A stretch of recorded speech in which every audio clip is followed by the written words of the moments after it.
Cognac Time with Coole High on Bonfire Radio.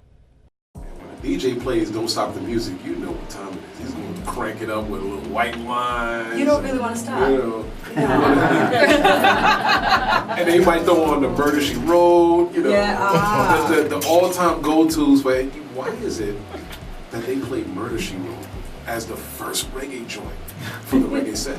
Why is that? There's a lot of beautiful reggae songs.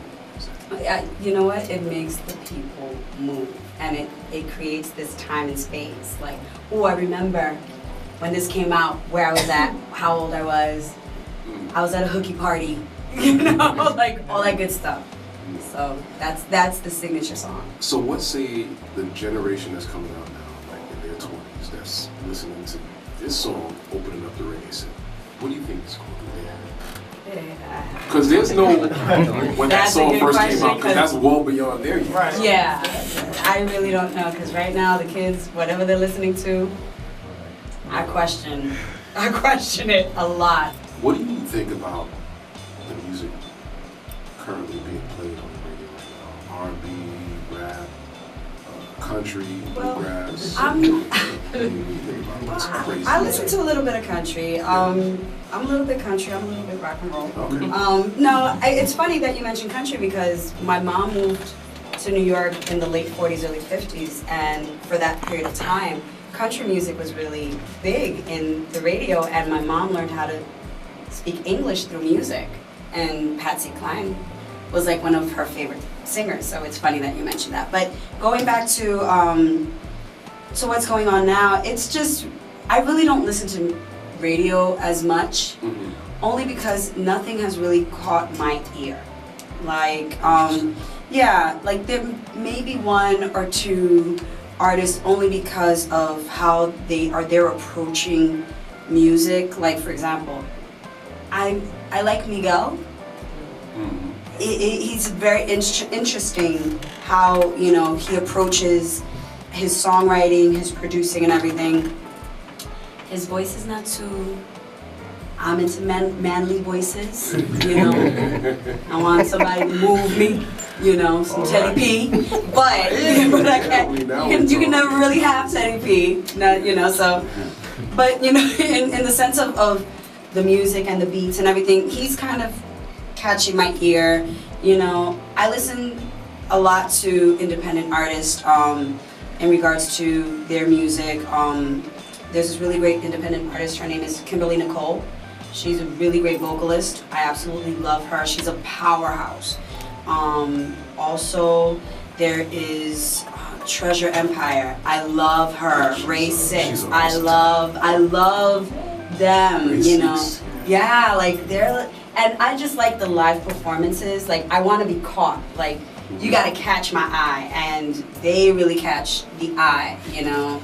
Yeah, they put on a great show. Yeah, they do. Yeah, that's what's happening. That's what's happening. You know, saying something very interesting about the male singers. I just want to kind of backtrack on that.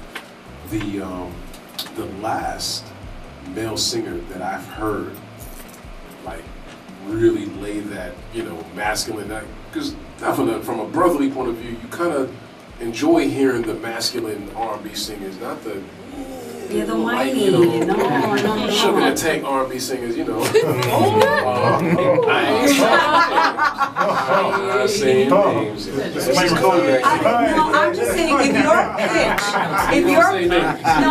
if your pitch is higher than mine, it's a problem for me. I'm sorry. Right. But the last person I remember that did it like that and got that kind of accolade was Jaheim. Yeah. Jaheim is really great, and I love Raheem Devon. Raheem Devon, yes. Raheem Devon, great vocalist. Yeah, like they're few and far between. Yes. Like very few and far between. So those voices, like those deep voices that when you hear them and they speak, it moves your insides. I'm like, yeah, that's what I want to hear. A little whiny voice. I can't. Now, another interesting thing about singers, Beyonce. Right? Now, I had a conversation with somebody, I can't even remember, was it you, Doug? Oh, Doug Simpson is in the studio right now. Yes, indeed. Yes, indeed. I'm not sure if it was with you or whoever it was, but Beyonce, right? She is kind of teetering on that line of moving to another phase of her music career, but it's something that she's actually fighting in the eyes of society, so to speak, or at least a few of us that kind of see her movement. She's still holding on to the younger generation because, you know, that's the appeal, that's it. But she's getting older. Yeah. She's gonna have to start doing Vegas. Here's the thing. One person that I have to say that has kept the young crowd, although she's been in the business for over 20 years, and I used to love her music before. I'm not really into it now. Mariah Carey. Yeah. She's, you know, she's one of those that she's kept the younger audience. She's captured the younger audience and she's kept them. So that's something that Beyonce's gonna have to work on. Yeah. Figure that out. The interesting thing about Mariah is that she not only captured and holds a younger audience, but she still has that audience that she first kind of Exactly. growing with her. Mm-hmm. So now that audience is older.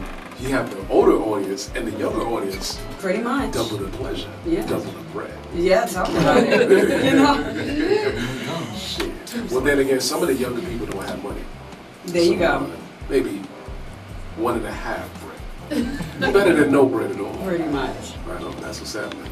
Well, I want to get into just a little bit more music, and then you're going to take over the rest of the day. Hey, I can't wait. I'm excited. All right, now. We got some more really good music ahead. I was actually getting a head start on a particular artist who wrote a lot of music for Motown. He was a great talent that was not giving his just due. And I want to give him his just due because he wrote a lot of great music, including this particular song, who he originally wrote for Michael Jackson. Here is Leon Ware. I want to be where you are. On Cognac time with Coole High, where it's never about the genre, it's always about the lifestyle.